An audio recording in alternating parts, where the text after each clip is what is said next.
Yeah, all right. So, obviously my dad's a massive City fan.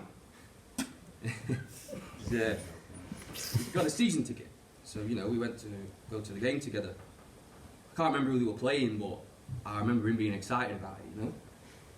So I go to pick him up from the nursing home, and all the lovely women there are trying to, you know, help him get in the car and that. But of course, my dad being my dad, he's having none of it. Starts flailing about and knocking his walking stick around like a truncheon, like he's getting kidnapped. Then like, oh my God, some of the stuff he says to these women. Right, he called one of them a Nazi. He called the other one a saggy bitch. And I didn't know he said stuff like that. You know, he didn't usually swear in front of women, but hey, this day he's having none of it. So we finally get him into the car, yeah, and first thing, he switches off the radio. Then he just sits in silence the entire way. And I knew he was in a bad mood, right, but Christ, he was in a proper bad mood. A foul mood he was in. So we get to car park in this stadium, and he's at it again. Effing and jeffing, all this stuff he's saying to people. Oh, her arse is minging. That kid's too fat. Like, and I say to him, Dad, you can't say those type of things to people. Do you know what he says to me? Fuck off, you Indian shite. Oh my God, right, the worst thing is, right, you should have seen me trying to get him out of the car. Christ, it was like he was in a rubber dinghy in the middle of the ocean, and we're trying to get him out of it. All I do is try and help him to get out of the car, and what does he do? He grabs his walking stick, and he smacks me in the leg. And I'm just like, look, I'm just trying to help you out. And of course, he's having none of it. Drags himself out of the car. Took him 10 minutes. Anyway, right, so after this mad fiasco, we finally get into this line, which is massive now, because, you know, we had to wait for Bambi to make his perilous journey across the car park. Anyway, I'm in this queue, 5 minutes in, and I see this sign, and it says, priority access for the elderly and disabled. So I say, oh great, yeah, come on, let's go over there. I'm not going over there. And I said, why? And he goes, who do you think I am? I'm not going over there with all bints and cripples. And I say, Dad, look, right, there's no one over there. This queue will take us half an hour to get through. That queue's 5 minutes, we'll be straight through. Look, I can get you seated, I'll even get you a pint, yeah? We'll be sorted. Guess what he said? Fuck off, you Indian shites. I'm staying right here. I've gone through these gates for every single game for 45 years. And I'm not going through those other turnstiles. Not now, not ever. You can fucking go in yourself. I'm staying here. And like, I just don't know what it was, but there was something about the way he was standing when he said that. Something about his voice. He seemed younger. Like he had his strength back. So you know what, I just said, all right, Dad, we'll stay here. And we did. I mean, he moaned the entire fucking way, but you know. And then at this point, he had all these other lads around us laughing and that, so, you know, he seemed happy in his own special kind of way. You know what, right? Yeah, my dad might be this, like, mardy old Scrooge of a man, but, hey, he's a man. You know, he's got his pride. And I know that he will never, ever go down those disabled turnstiles. 'Cause he's a man. He'll do what he wants and when he wants. I mean, provided he can get a lift. Thank you for sharing that with us, Levi. Do you have anything to add? No. You're right, dads can be a tricky one. Mm.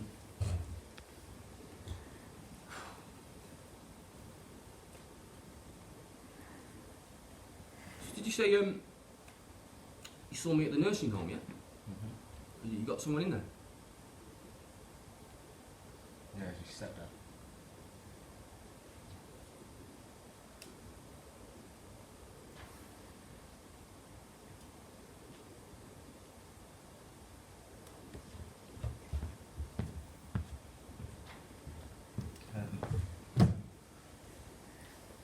So, Larry, my stepdad, it's just after my mum and dad got divorced, so I was sat at the top of my stairs, I was looking down at the front door where my mum and dad were arguing. Dad had half his foot in the door and finger loaded at my mum's face. Thing is, like, if you looked at my dad, you wouldn't really know it, but my dad's fucking solid. Like, I've seen pictures when he was my age. He had a six-pack, he had really big, bulky shoulders. Like, he also had a ginger afro and granddad glasses. But anyway, shit started getting hectic, and out comes Larry. You can't be doing this, enough is enough, and do you know what?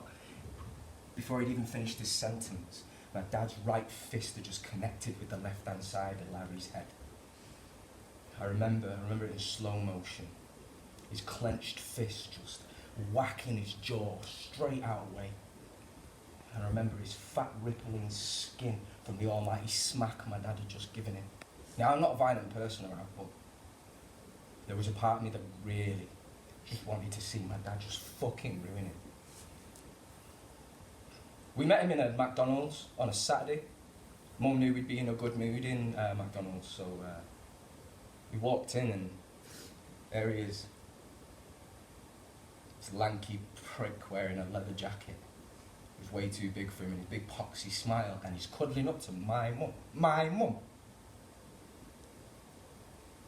I used to hear him having sex through 3 walls. Do you know how hard it is to have a wank? I mean, I just started out, I was just going into puberty, right? And I have to hear them at it. Do you have any idea how it fucks you up as a kid? Anyway, he's fallen against the stairs, and I just remember my dad jumping on him and fucking his head with his elbow. Do you know what? More than anything else, I remember my mum screaming at him to get off my dad. Worst part of it was, she was defending him. This man that had taken my mum away from my dad and away from me and my brother. Sorry. So dad ends up getting chucked out.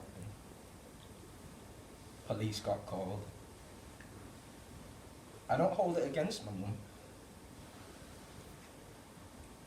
but I'll remember that till the day I die.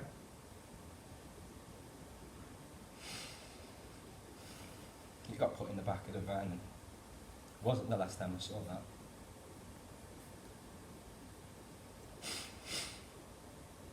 It's weird when you explain it to people that you remember things that you'd completely forgotten.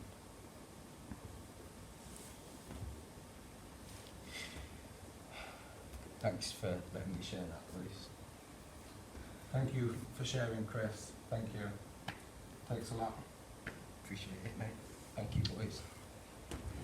Thank you. You alright? Want to stay in? Yeah. You Just sure? fucking need a pint after that.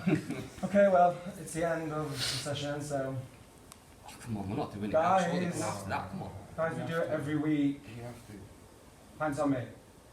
Alright, okay, yeah, come on. Alright, go on. I don't know the moves though. No, yeah. Okay, we'll learn that. You ready? Right. One.